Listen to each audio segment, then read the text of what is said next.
amigos do canal, sejam bem-vindos mais uma vez. Hoje eu vou trazer para vocês algumas histórias de amor, algumas histórias verdadeiras que realmente aconteceram. Então, em tempos de insensibilidade, eu trouxe para vocês algumas histórias que vocês vão gostar. Então, vamos lá? David Hurd mudou-se da Jamaica para Nova York. O ano era 1907. Lá ele trabalhou com todo tipo de coisa para ganhar seu dinheiro. Sentindo-se sozinho, ele começou a escrever para uma mulher do seu país. A primeira carta chegou à casa de Avril Cato em outubro de 1913. Por meses, David não parou de pensar na misteriosa mulher, sem sequer ter visto uma foto sua. O romance crescia a cada carta, enviada com borrifadas de perfume e palavras de amor. Apesar de nunca se terem visto, David enviou uma carta pedindo-a em casamento e ansiosamente esperou uma resposta. A família de Avril deu a sua bênção. A primeira vez em que se encontraram foi quando David chegou à Jamaica para o casamento. Era agosto de 1914. Tudo foi maravilhoso, como cada um esperava. Avril foi para os Estados Unidos com David no dia seguinte ao casamento. Eles estabeleceram-se em Nova York e criaram 6 filhos. Avril morreu em 1962 e David nunca se casou novamente. Ele morreu em 1971. Liz Ball Jr. e sua esposa Ellen nasceram no mesmo dia 31 de dezembro de 1918. Quando ambos se conheceram no colégio, se apaixonaram na hora. Mas Liz era de uma família rica e a família de Ellen era de classe operária. Ambas as famílias desaprovaram o namoro.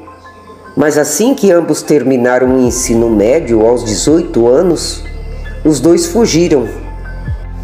Estabeleceram-se no sul da Califórnia e ali constituíram família. Passaram todos os dias juntos e mesmo depois dos 90 anos eram um casal ativo e saudável.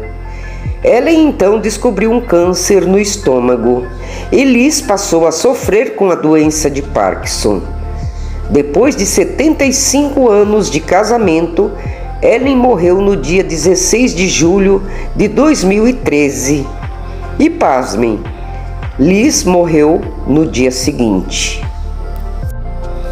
Anne era filha de imigrantes sírios e John cresceram na mesma vizinhança. Os dois se tornaram amigos no ensino médio e ele a pegava e a levava para casa quando iam para a escola. Os pais de Anna logo perceberam um romance despontando, mas o pai dela planejava um casamento arranjado com um homem 20 anos mais velho. E foi assim que ele com 21 anos e ela com 17, o casal se recusou a desistir do amor e fugiram para Nova York. Era o ano de 1932. O pai de Anne lamentou, mas um familiar o consolou, dizendo que um amor de juventude não dura. Em novembro de 2013, John e Anne Better celebraram seu 81º aniversário de casamento. Isso mesmo, 81 anos de casamento. O casal gerou uma bela descendência. Seus 5 filhos lhe deram 14 netos, que lhe deram 16 bisnetos. John, 102 anos, e Anne, 98. São o casal com mais tempo de casados nos Estados Unidos. Em 1983, os amigos de Forrest Lumsday e Rose Polar colocaram os dois juntos em uma festa, esperando que dançassem juntos. Forrest já estava viúvo pela segunda vez. Rose, por sua vez, havia perdido seu marido para uma doença longa e dolorosa. Ela, na verdade, não tinha nenhuma intenção de se casar de volta, queria apenas companhia. Apesar deles morarem a 64 quilômetros de distância um do outro, eles se esforçaram para se ver regularmente. Na verdade, foi um longo cortejo. Por 2 décadas, Forrest de vez em quando dirigia toda a distância para se encontrar com Rose, enquanto dirigia de volta para casa na mesma noite. Em 2003, Forrest foi morar com Rose e pediu ela em casamento. Ela não levou a sério, já que ele tinha 90 anos e ela 80. Brincando, ela concordou em se casar quando eles fizessem 100 anos. Para Forrest, isso não era nenhuma brincadeira. E quando o 100º aniversário dele se aproximou, Rose aceitou a sua proposta. Eles se casaram no dia do aniversário de Forrest. Um hotel perto de onde eles moram, em Capistrano Beck, ofereceu um quarto com vista para o mar para a lua de mel. O casal recebeu cumprimentos do mundo todo e até Barack e Michelle Obama enviaram as suas saudações. Anna Kozlov era uma mulher casada há apenas 3 dias quando teve que dizer adeus a seu marido Boris. Ele foi convocado para lutar no Exército Vermelho e ela deveria esperar o seu retorno. Era o que eles pensavam. Durante o serviço militar de Boris, Stalin exilou Anna e sua família para a Sibéria. E a jovem esposa sequer pôde deixar recado para o marido. Boris passou anos procurando por ela. Os dois eram da mesma cidade, Borodianka, mas Anna estava proibida de visitá-lo. Os dois então perderam completamente o contato. Anna ficou tão perturbada que cogitou seriamente suicidar-se. A sua mãe então destruiu todas as lembranças de sua relação com Boris, inclusive cartas e as fotos do casamento. Anos depois, ela se casou de novo. Boris, sem saber de nada, se casou também. Anos se passaram e os dois ficaram viúvos.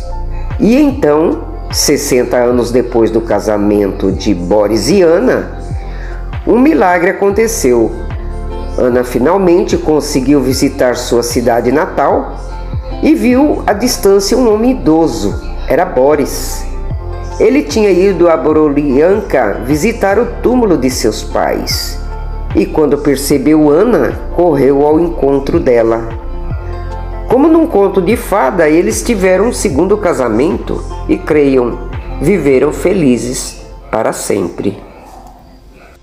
E quem não se lembra ou não assistiu o Diário de uma Paixão, que retrata a história de uma mulher que sofre de demência e o seu marido que lê a sua história para lembrá-la de sua vida?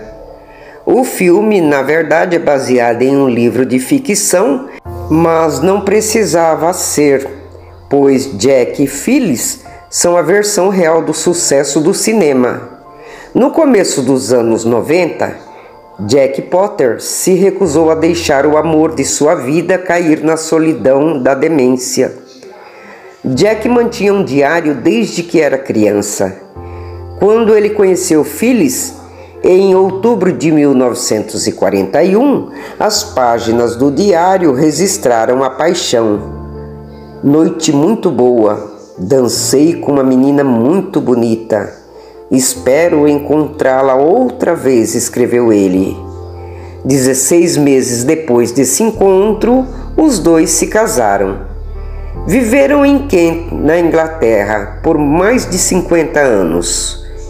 Quando a demência de Phyllis se agravou e Jack não conseguia mais cuidar dela sozinho, ela teve que se mudar para um asilo. Mas isso não deteve Jack, que a visita todos os dias. Todo dia ele lê um trecho do diário e faz com que ela se lembre de sua família através de fotografias. Phyllis não esqueceu quanto ama Jack. Ela sempre se anima quando ele chega para vê-la. Os dois já têm 70 anos de casados. Quando Irina e Vodefort McLean se casaram, eles não podiam imaginar que ainda demoraria 11 anos para que eles pudessem estar juntos. No começo dos anos 70, Irina morava em Moscou e trabalhava no Instituto de Economia Global e Relações Internacionais. Ali, ela conheceu o professor norte-americano Vodefort McLean. O casal se apaixonou e se casou 2 anos depois, em maio de 1974. Porém, apenas 3 meses depois, o visto de Vodefort expirou e ele teve que deixar a União Soviética e voltar para os Estados Unidos. Ele tentou repetidamente visitar sua esposa em Moscou, mas sua entrada era sempre negada. Irina, por sua vez, não tinha permissão para deixar o país e sequer lhe explicavam o porquê. Os recém-casados comemoraram seus aniversários de casamento com cartões, fotografias e telefonemas. Mas depois de 11 anos, Irina finalmente recebeu o sinal verde para se mudar para os Estados Unidos. E no fim de janeiro de 1986, ela chegou ao aeroporto de Baltimore, em Washington. O seu marido, que ela tinha visto pela última vez há mais de uma década e a milhares de quilômetros dali, a recebeu com entusiasmo e os braços abertos. Repórteres registraram o emocionante reencontro e Irina mais tarde contou a experiência em um livro. É isso aí. Eu espero que vocês tenham gostado e para os descrentes no amor, tá aí algumas provas verdadeiras que o verdadeiro amor é difícil, mas ainda existe. Deixe aí o seu comentário se você gostou e também faça a sua inscrição para estar nos ajudando. Desde já, eu agradeço a todos vocês, um grande abraço e até a próxima. Obrigado por nos assistir e apoiar. Temos mais conteúdo em nosso canal. Aproveite!